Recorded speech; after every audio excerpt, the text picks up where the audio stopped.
Olá pessoal, tudo bem? Olha só que situação curiosa. A pessoa me liga e diz assim: doutor, eu fui intimado pelo delegado, mas eu não vou lá. Tem algum problema? A resposta é: depende. É sobre isso que nós vamos falar hoje. Mas antes, se você não é inscrito no nosso canal, por favor, se inscreva, ative o sininho para você receber as notificações de todas as nossas postagens.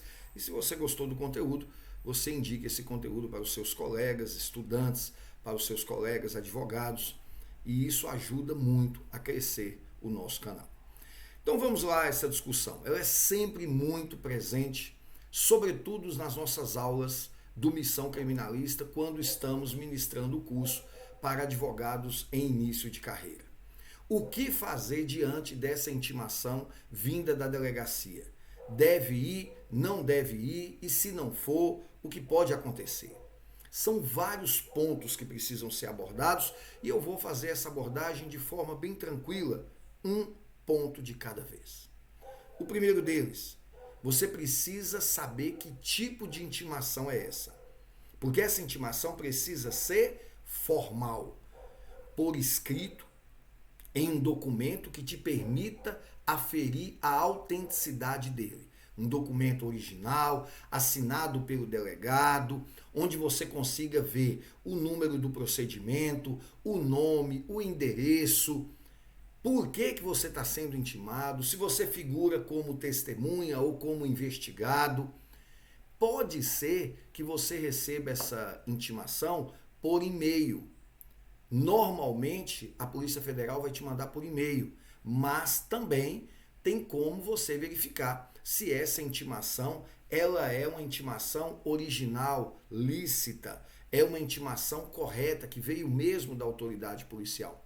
Se você tem dúvidas sobre isso, procure o advogado da sua confiança. Ele certamente tem meios para aferir a legalidade dessa intimação. Esse é o primeiro ponto.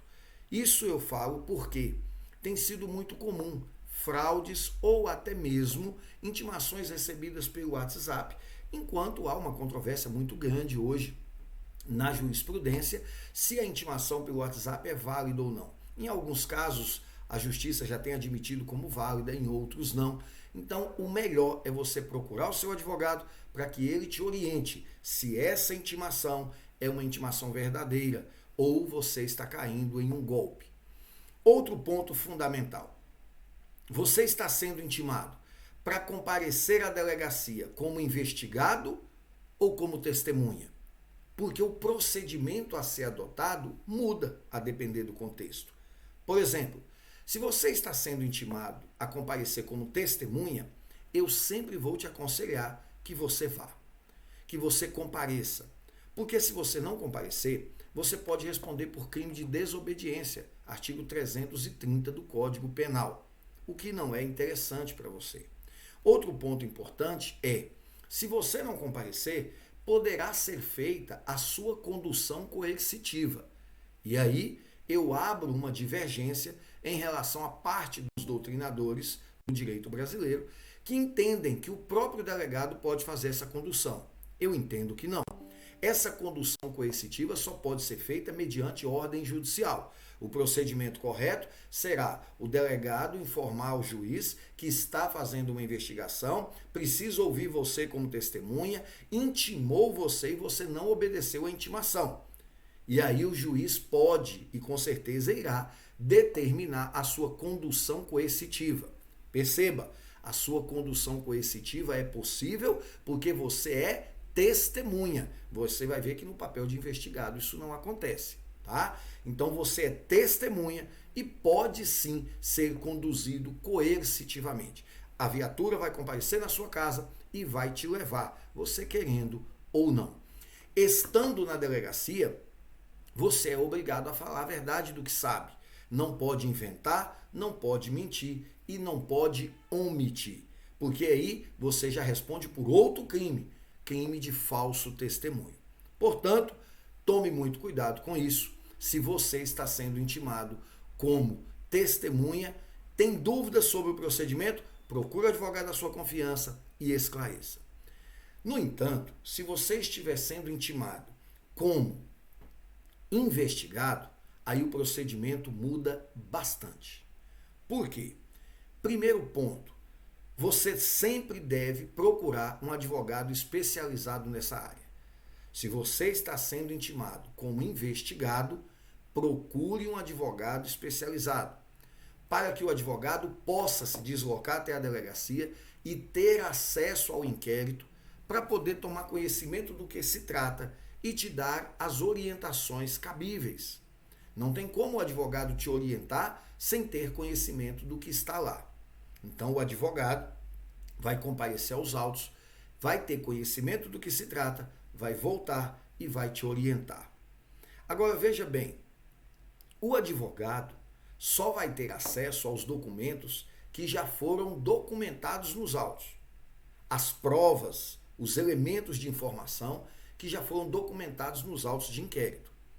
Se esse inquérito tem medidas sigilosas tramitando, como, por exemplo, um pedido de busca e apreensão, um pedido de interceptação telefônica, nesse caso, o seu advogado só vai ter acesso a essas medidas depois que elas forem cumpridas. A isso se dá o nome de contraditório diferido.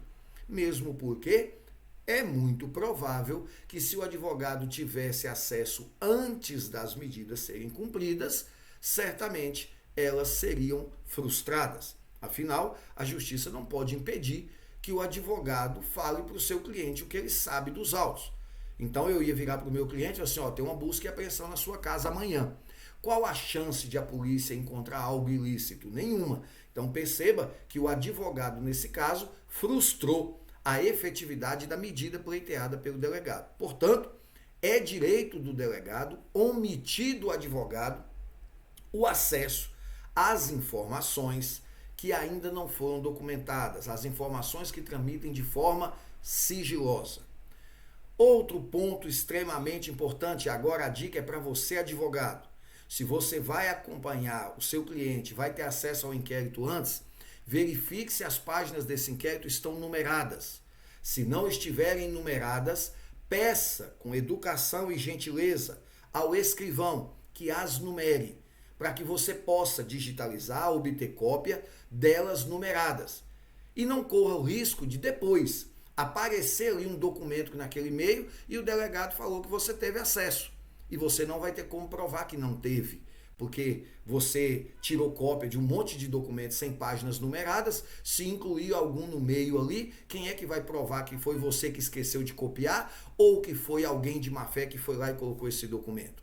Então perceba, se você é advogado, vai na delegacia, peça gentilmente ao escrivão que numere as páginas do inquérito para que depois você possa tirar cópia.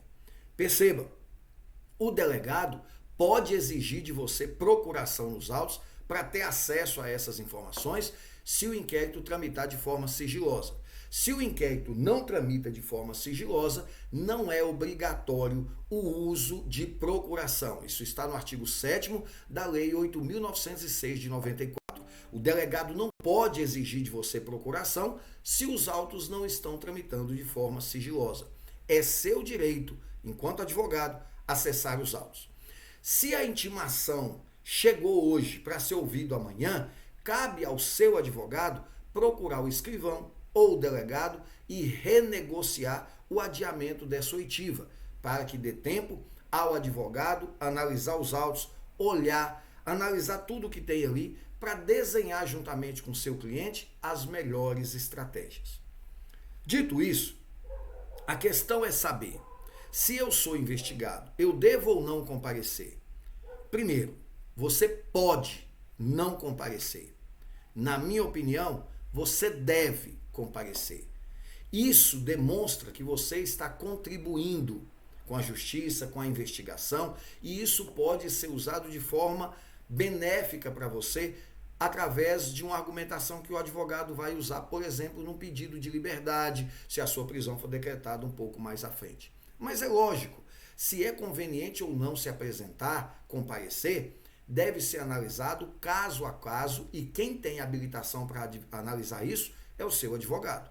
Portanto, procure um advogado especializado para que ele te oriente se você deve ou não comparecer. Agora, o detalhe fundamental que diferencia se você é investigado ou testemunha é: se você é investigado, você não pode ser conduzido coercitivamente. Preste atenção. Você foi intimado para comparecer à delegacia, você não quer comparecer, na intimação constou que você é investigado, você não pode ser conduzido coercitivamente. A testemunha pode ser conduzida coercitivamente. O investigado, não. Isso já foi decidido na DPF 44 pelo STF, não se discute mais. Investigado não pode ser conduzido coercitivamente. Mas aqui, eu, enquanto advogado criminalista, te dou uma sugestão. Sempre que possível, compareça. Sabe por quê? Você não pode ser conduzido coercitivamente. Mas o delegado pode pedir ao juiz a sua prisão temporária. A prisão temporária está prevista na Lei 7960 de 89. É lógico que ela tem um rol taxativo de possibilidades, só cabe prisão temporária para alguns crimes, mas se o crime que estiver sendo investigado couber prisão temporária, o delegado intimou você para comparecer voluntariamente. Você não quis comparecer? Tudo bem. O delegado vai pedir para o juiz a sua prisão temporária, vai dizer que essa prisão é indispensável para as investigações e você corre o risco do juiz decretar a sua prisão. Aí o delegado vai entrar na sua casa, você querendo ou não, e vai efetivar a sua prisão. Por isso você precisa de orientação de um profissional da área jurídica. E você que me ouve, se for advogado, fique atento a isso. Uma orientação incorreta para o seu cliente pode trazer a ele sérios transtornos. Fique atento a isso, fique ligado no nosso canal, certamente você vai ver muitas dicas aqui ainda. E em breve nós teremos uma nova turma do Missão Criminalista, onde você pode ter acesso a todo esse conteúdo e muito mais, conteúdos muito mais profundos de como iniciar a sua trajetória na advocacia criminal. Um grande abraço e a gente se vê por aí. Valeu!